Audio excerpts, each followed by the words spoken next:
ချလိုက်တဲ့အခါမျက်ရည်မြင့်ငယ်လေးဖြစ်သွားသူငါတို့မျိုးဝေးကိုပြေးထွက်သွားသူဝမ်းနေတဲ့အခါပုံကိုစိတ်ပြတော့တောင်းကြသူ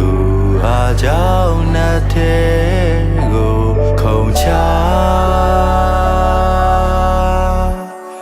ရေတကုံ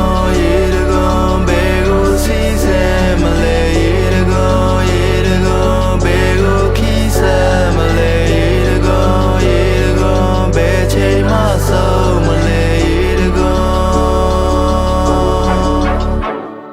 အပြစ်တင်တာမစောနဲ့မချစ်ချင်မှာတော့တယ်ဝိညာဉ်ကပြောတယ်မသိလွင်လာတော့တယ်မြစ်ပြင်မှာမျောစေဖြစ်သွင်းမှာပေါ့ကွယ်ရေတကုံဘေးကတစ်ပင်ဖြစ်ချင်မှာတော့တယ်ဖြစ်ပျက်ကြီးတစ်ခုလုံးကိုထမ်းလျှောက်ရသူမြေသားပင်နေကြတဲ့ပန်းကောက်ရသူမျက်လုံးကန်းနိုင်တဲ့အရာတွေကိုမြင်ခဲ့ပြီးတော့ရင်ကွက်ပလက်မျက်ရည်ခန်းချောက်သွားသူအလှဆုံးစီးစဲမှာအလှဆုံးခုံချပါအလှဆုံးကိုတတ်သေးပါမွန်းချက်မှုတွေနဲ့ရက်ရှစ်ကြားထဲမှာဆက်နေကနေထိုင်ရင်အိတ်တန်းတက်ခွင့်မရတော့တဲ့ငှက်တွေဟာမြဲစိမ့်တော်ထဲမှာတင့်နေထားနဲ့မြင်ရမှာနေရကခုံဖြစ်နေကြတဲ့ငါတို့ဟာအဓိပ္ပာယ်ကိုစီနဲ့ကြောင်းနဲ့ခုံချသွားတဲ့အလှပဆုံးသောမြစ်တွေပါရေတကုံ